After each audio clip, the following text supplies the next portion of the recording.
தலைமுறை சேர்ந்து செதுக்குன ஈர நலம் இது பாறையா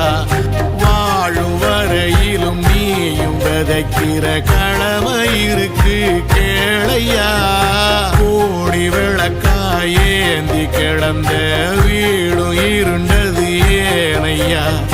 மாட விளக்கா நீயும் வரத்தான் வீடும் ஏங்கி நிக்குதையா எத்தனை சாமி வந்ததையா இது எந்தெந்த சாமி தந்ததையா எத்தனை பாட்ட சொன்னதையா